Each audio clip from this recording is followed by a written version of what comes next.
안녕하세요. 40대 초반의 돌싱남입니다. 저는 특별한 여자친구가 있습니다. 친구에게도 말 못할 비밀스러운 연애를 하고 있습니다. 자랑하고 싶어서 이렇게 사연을 보냅니다. 저는 20대 후반에 결혼을 하고 30대 초반에 이혼을 했습니다. 전처와는 장기간 연애를 했고 그래서 결혼 생활이 순탄할 줄 알았습니다. 하지만 연애는 상상이었고 결혼은 현실이었습니다. 연애 때는 몰랐던 것들이 결혼 생활하면서 하나 둘씩 보이고 아무것도 아닌 거에 부딪히기 시작했습니다. 용변 후 변기 뚜껑 처리 문제, 치약 짜는 문제 등 매사에 트러블이 많았습니다. 물론 부부끼리는 조금씩 양보를 하면서 고쳐야 하는 게 맞다고 생각합니다. 하지만 전처는 항상 본인 위주로 해주기를 바랐습니다. 게다가 부부간의 갈등, 이런저런 갈등으로 인해서 둘 사이는 점점 안 좋아졌고 나중에 전처는 바람까지 피우다가 들켰습니다. 어차피 결혼 유지기간도 얼마 되지 않았고 돈도 그렇게 많이 없었기 때문에 협의 이혼을 하려고 했습니다. 하지만 전처는 한 푼이라도 더 받아내려고 소송을 걸었고 그것 때문에 2년에 가까운 시간을 정말 힘들게 보냈습니다. 그래서 결혼에 대해서 정말 부정적인 생각이 되었고 지금도 평생 다시는 결혼을 하지 않을 생각입니다. 이혼을 하고 처음에는 여자를 만나는 것도 싫었습니다. 그렇게 오랜 기간 사귄 전처랑도 트러블이 잦았던 것에 대한 스트레스도 있었고 전처와 오랜 기간 사귀면서 다른 여자를 만나지 않다 보니 처음부터 다시 시작해야 하는 것에 대한 두려움도 있었습니다. 처음에는 정말 몇 년 만에 혼자라는 게 좋아서 혼자 하고 싶었던 걸 다 하면서 시간을 보냈습니다. 여자 생각이 날 때는 혼자서 위로를 하거나 돈으로 여자를 안았습니다. 하지만 어느 순간부터 그런 삶의 현타가 왔고 연애는 해야겠다고 생각했습니다. 제 나이가 아직 젊어서 풀지 못하다 보니 스트레스가 쌓여만 갔습니다. 요즘은 어플이 정말 잘 되어 있습니다. 특히 저처럼 이혼 남녀들이 많은 어플이 있는데 그곳에 가입을 했습니다. 대부분의 어플이 그렇듯 남자는 돈을 내야 하는 시스템이었는데 어차피 혼자 살다 보니 돈을 쓸 때도 많이 없어서 현금 결제를 했습니다. 이 어플이 좋은 게 사진도 있고 각자가 원하는 상대방의 조건, 성격, 지역 등이 나와 있었습니다. 처음에 며칠간 매치되는 여성들은 얼굴이 정말 아니거나 얼굴이 괜찮은 분들은 기독교 흡연을 하는 여성들이었습니다. 그냥 자연스러운 만남을 해야 하나 하고 생각하던 자에 괜찮은 여성분이 보였습니다. 슈퍼 오케이라는 돈이 많이 드는 시스템을 사용해서 쪽지를 보냈고 다행히 여성분이 수락을 해서 연결이 되었습니다. 며칠간 연락을 주고받다 시간을 정해서 만났습니다. 사진에는 정말 예쁘게 보였었습니다. 단아한 얼굴에 조신해 보이는 모습이었습니다. 어플 보정을 어느 정도 감안하기는 했지만 직접 만나보고 많이 실망하기는 했습니다. 사진이랑 너무나도 달랐습니다. 대화를 나눠보는데 대화 자체는 나쁘지 않았습니다. 그렇게 마음에 들지는 않았지만 애프터를 했고 그렇게 사귀기로 했습니다. 같이 데이트도 하고 여행도 하고 앉기도 하면서 즐거운 나날을 보냈습니다. 하지만 석연치 않게 사귀다 보니 그 만남은 결국 오래가지가 않더라고요. 그러던 중 일이 벌어지고 말았던 거죠. 저에게는 친한 친구가 집 근처에 살고 있었습니다. 그래서 자주 그 친구랑 술도 먹고 그 친구네 놀러 가기도 했습니다. 그 친구 재수 씨는 나이도 어리고 정말 예뻤습니다. 친구 아내는 저보다 7살이나 어렸습니다. 게다가 성격도 애교가 많고 싹싹해서 그 친구네 집에 갈 때는 항상 재수 씨가 좋아하는 음식을 사서 갔습니다. 친구 결혼식 때 얼핏 뵙기는 했는데 친구 장모님은 정말 미인이십니다. 나이도 많이 젊어서 저랑 몇 살 차이나 보이지 않았습니다.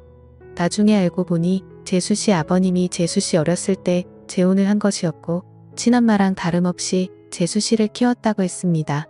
그래서 친구 장모님은 친구 아내보다 21살밖에 많지 않았고 우리보다 14살밖에 많지 않았습니다. 하지만 피부도 좋고 얼굴도 예쁘고 몸도 날씬하고 잘 꾸며서 그런지 저랑 5살 정도밖에 차이나 보이지 않았습니다. 결혼 초부터도 친구네 신혼집에 가끔 가기는 했습니다. 친구가 결혼한 후 1년 정도 후에 친구 장인어른이 갑자기 돌아가셨습니다. 친한 친구이기에 장례식장에 가기도 했고 바른 날의 운구도 도와 친구를 위해서 정말 최선을 다했습니다. 장례가 끝나고 몇 주 후에 친구에게 연락이 와서 밥을 먹기로 했습니다. 장례식 때 도와준 걸 자신의 장모님이 너무 고맙게 생각해서 친구 집에서 밥 한 끼 먹자고 하셨다고 했습니다. 장소는 비록 친구 집이었지만 친구 장모님이 손수 음식을 해주셨습니다. 나이는 저보다 그렇게 많지는 않지만 그래도 오랜 기간 주부로 지내셔서 그런지 정말 음식 솜씨가 뛰어나셨습니다. 결혼식 때 잠깐 뵙고 장례식장에서 초췌한 모습만 봤는데 그날 친구 장모님을 보니 정말 뛰어나 외모를 가지고 있으셨습니다. 친구 아내도 예뻤지만 친구 장모님이 정말 아름다우셨습니다. 사위 친구니 저를 사위처럼 대해주시기는 했지만 저는 약간 여자로 느껴지기도 했습니다. 친구는 예쁜 아내도 있고 젊고 아름다운 장모님도 있다는 게 부러웠습니다. 그렇게 좋은 시간을 가지고 몇 년 지났을 때였습니다. 친구는 그 사이 아들을 낳았는데 아들이 돌이 지나자 재수 씨가 복직을 해야 해서 장모님이 집에 와서 봐주신다 했습니다. 친구 아들이 너무 어릴 때는 한 번도 찾아가지 못했지만 돌잔치를 기점으로 친구도 시간이 많아져서 종종 밖에서 보기도 했고 2차로 친구네 집에 가기도 했습니다. 물론 아이가 아직 어리니 조심스럽기는 했는데 재수 씨도 저를 좋게 보고 있었고 친구 장모님도 저를 좋게 보고 있었습니다. 항상 갈 때는 재수 씨와 장모님이 좋아하시는 음식도 사가지고 가거나 배달을 시켜주었고 아직 어리지만 조카 용돈이나 선물도 가지고 갔기 때문에 너무나도 환대해졌습니다. 처음에는 아무래도 사위 친구다 보니 어색한지 장모님은 방에 들어가셨습니다. 하지만 시간이 지나자 같이 술 한 잔씩 하기 시작했습니다. 장모님도 술을 좋아하시는데 손자 때문에 많이는 안 드셨지만 그래도 맥주 몇 잔씩 드시며 좋아하셨습니다. 그러면서 제 결혼 생활이나 연애에 대해서도 물어보시며 혼자 사는 것에 대해 진심으로 걱정을 해주셨습니다. 어느 순간 친구를 통해서 반찬도 보내주시고 더 자주 초대해 주셔서 저녁을 대접해 주기도 했습니다. 그럴수록 친구 장모님이 너무나도 괜찮아 보였고 얼굴을 자주 봐서 그런지 정이 들기 시작했습니다. 여자친구와 트러블이 많고 스트레스를 받을 때 장모님은 너그럽고 인자한 성격으로 저의 스트레스를 보듬어 주셨고 그럴수록 점점 친구 장모님이 좋아지기 시작했습니다. 집이라서 편하게 있고 화장도 많이 하지 않은 얼굴이었지만 그래도 너무 예뻐 보였습니다. 여자친구 외모와는 비교가 되었습니다. 그럴수록 틈만 나면 친구에게 연락해서 친구네 집에 놀러갔고 그러다 보니 더 자주 보면서 친해지게 되었습니다. 여자친구와는 결국에는 헤어졌습니다. 어차피 앉는 것도 눈치 보면서 안아야 하는데 데이트 비용은 또 제가 거의 다 내야 했기 때문에 돈을 써서 젊고 예쁜 여자를 만나는 게 더 낫다는 생각이 들었습니다. 그리고 마음의 친구 장모님이 한번 자리 잡고 나니 여자친구가 마음에 들지 않았습니다. 친구 장모님을 따로 만날 기회가 없었고 항상 친구나 재수 씨와 함께 봤기 때문에 제 마음을 표현하기는 힘들었습니다. 어떻게 연락처를 가지고 있기는 했지만 가끔 안부식으로 몇 번 연락을 한 게 다였습니다. 그러다 어느 날 기회가 왔습니다. 친구가 아내와 아들을 데리고 며칠 해외여행을 간다고 했습니다. 장모님에게도 같이 가자고 했지만 새 식구 오붓하게 다녀오라며 자신은 좀 쉬기도 하고 친구들도 만날 거라고 했다 했습니다. 저는 그게 기회라고 생각해서 따로 친구 장모님을 만나기로 했습니다. 친구가 여행을 간다고 한 날 연락을 했습니다. 친구 여행 가서 혼자 계시느라 심심하지 않으시냐? 그동안 저에게 대접을 잘 해주셔서 한번 대접을 하고 싶다고 했습니다. 장모님은 스케줄이 좀 있다고 하셨고 스케줄 없는 날에 그런 맛있는 거 사달라고 하셨습니다. 친구 장모님이 먹고 싶다는 메뉴를 검색해서 일부러 차로 몇십 분 가야 하는 괜찮은 맛집을 알아봤습니다. 장모님도 좋다고 하셨고 제가 차를 몰아 장모님을 태우러 친구네 집으로 갔습니다. 그동안 친구 집에서 편한 모습만 봤었는데 외출을 한다고 꾸민 장모님을 보니 정말 아름다웠습니다. 누가 보면 정말 40대인 줄 알 정도였습니다. 물론 저를 사위 친구로 생각하시고 편하게 나오신 거였지만 저는 꾸민 그녀를 보자 첫 데이트 마냥 심장이 쿵쾅거렸습니다. 우리는 드라이브도 하고 남한강이 보이는 분위기 좋은 곳에서 맛있는 밥도 먹었습니다. 조금이라도 그녀와 더 있고 싶어서 뷰가 좋은 카페에 가서 이야기도 많이 했습니다. 장모님은 이제 손주도 컸고 어린이집 등 하원은 친구나 재수씨도 할 수 있으니 이제 슬슬 친구네와는 따로 살 생각이라고 했습니다. 친구 부부에게도 얘기를 했는데 아직은 같이 살기를 원한다며 아마 혼자 지낼 자신이 걱정돼서 그런 것 같다고 했습니다. 장모님이 친구네 집에 계속 있으면 솔직히 저에게는 전혀 기회가 없기 때문에 저는 맞장구 쳐주는 것처럼 이제 장모님도 따로 사시면서 장모님 인생을 즐기라고 말했습니다. 장모님도 저랑 얘기가 통한다며 좋아했습니다. 장모님을 친구네 집에 바래다 주고 헤어지기가 아쉬워서 술 한잔 하자고 했습니다. 하지만 장모님은 다음날 아침부터 친구들과 스케줄이 있다며 거절하셨습니다. 며칠 안 남은 친구네 여행 기간에 시간 되실 때 있냐고 물어봤지만 간만에 혼자 있는 기간이라 스케줄을 다 잡아놨다며 친구 부부가 여행 끝나고 돌아오면 집으로 한번 와서 함께 마시자고 했습니다. 저는 너무나도 아쉬웠지만 계속 들이대면 거부감이 들까봐 쿨한 척 그녀를 돌려보냈습니다. 집으로 들어오니 너무나도 아쉬움이 남았고 장모님을 생각하며 스스로 위로를 했습니다.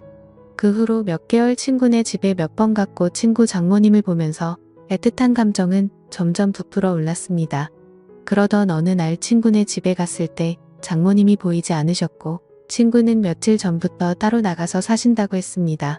그 얘기를 듣고 몇 날 며칠을 고민하다가 장모님께 메시지를 보냈습니다. 나가 사신다는 얘기 들었다며 괜찮으시냐고 안부를 물어봤고 장모님은 손주가 눈앞에 아른거리지만 시간적 여유도 있고 육체적으로도 편하다고 했습니다. 이런저런 얘기를 하다가 시간 될 때 같이 식사하자고 했고 그 후로 연락을 더 주고받다가 결국 만나게 되었습니다. 몇 주 만에 만나는 그녀는 정말 아름다웠습니다. 첫 데이트 때보다 더 아름답게 입고 왔고 그 모습에 눈에서 하트가 뿅뿅하는 걸 느낄 수 있었습니다. 우리는 소고기 집에 가서 한우를 먹으며 술을 한잔했습니다. 그녀는 다음날 스케줄이 없다며 오랜만에 술을 실컷 마시고 싶다고 했습니다. 고기며 분위기며 모든 게 다 좋으니 술은 술술 들어갔고 장모님도 저도 술에 좀 취했습니다. 장모님은 은근히 제 마음을 알고 있다는 표현을 하면서도 자신이 나이도 있고 관계가 친구 장모님이니 그런 생각은 접으라는 식으로 말했습니다. 그 소리에 처음에는 당황하기도 하고 부끄럽기도 했지만 나이가 뭐가 중요하고 그리고 비밀로 하면 관계가 뭐가 중요냐며 제 마음을 고백했습니다. 어차피 이렇게 끝이 날 거면 제 마음이라도 고백해야 한다고 생각했습니다. 그녀는 제가 술이 좀 과했다며 일어서자 했고 그렇게 그녀를 택시에 태워 돌려보내고 가슴이 너무 아파서 눈물이 났습니다. 이혼 후 정말 좋아하는 첫 여자였는데 친구 장모님이라는 이유 때문에 만날 수 없다는 생각에 가슴이 먹먹했습니다. 친구 장모님이 아니었다면 만남조차 없었을 수도 있겠지만 그런 핑계로 이렇게 까이지 않았을 테니까요. 그렇게 몇 주간 너무 힘든 시간을 보냈습니다. 그러다 술에 취해 그녀에게 연락을 했습니다. 정말 좋아하고 잊으려고 노력해도 잘 안 된다고 한 번만 더 만날 수 있냐고 진심으로 고백했습니다. 며칠간 연락이 없다가 그녀에게서 연락이 왔고 그녀의 집 근처 술집에서 만났습니다. 다시 만난 그녀는 여전히 예쁘고 아름다웠지만 표정은 조금 차가웠습니다. 우리는 한동안 말없이 술만 마셨습니다. 이게 마지막일지도 모른다고 생각하니 너무나도 슬펐고 저는 마지막으로 제 진심을 이야기했습니다. 제 마음을 안 받아줘도 좋고 안 받아준다면 다시는 연락하지 않겠다고 했습니다. 하지만 그녀를 진심으로 좋아하고 사랑한다고 했습니다. 진심 어린 제 말이 통했는지 그녀는 조금씩 미소를 보이기 시작했습니다. 시킨 술 안주도 다 떨어져서 자리에서 일어나자고 말했더니 그녀는 장소를 옮겨서 맥주 한 잔 더 하자고 했습니다. 저는 그 자리가 마지막 자리일 줄 알았는데 그녀의 반응이 놀랍기도 하고 좋기도 했습니다. 맥주집으로 자리를 옮겼는데 이전 술집에서와는 다른 그녀의 표정과 몸짓이었습니다. 말은 안 했지만 그녀도 저에게 호감이 있는 것처럼 보였고 그녀는 저에게 호의적이었습니다. 우리는 맥주를 셀 수 없이 마셔댔고 정말 술이 많이 취했습니다. 중간중간 기억이 나지 않지만 정신을 차렸을 때 우리는 그녀의 집에서 술을 더 마시게 되었고 그렇게 그날 이후 우리의 연애가 시작되었습니다. 그녀와 저의 나이 차이는 크게 많이 나지 않아서 전혀 문제될 게 없었고 비밀만 잘 지키며 사랑한다면 아무런 문제가 없을 것 같습니다. 저도 그녀도 서로에게 푹 빠져 있고 이렇게 오랫동안 함께 사랑하고 싶습니다. 어떻게 보면 남들이 손가락질할 관계이지만 저도 혼자이고 그녀도 혼자인데 남들 시선으로는 문제가 되는 현실이 너무나도 안타깝습니다. 이 채널을 가끔 보는데 여기에는 저보다 훨씬 더 현명하신 인생 선배님들이 많으신 걸로 보입니다. 선배님들 인생 정도 되면 지금 제 현실에 대해서 좋은 말씀도 많이 해주시고 격려도 많이 해주실 거라고 판단됩니다. 한번 사는 인생 정말 사랑하는 사람과 아름다운 사랑하는 게 좋은 거잖아요. 그녀의 말대로 물 들어올 때 노젓고 싶은데 어떻게 생각 드시나요? 지금까지 제 사연을 읽어주셔서 감사합니다.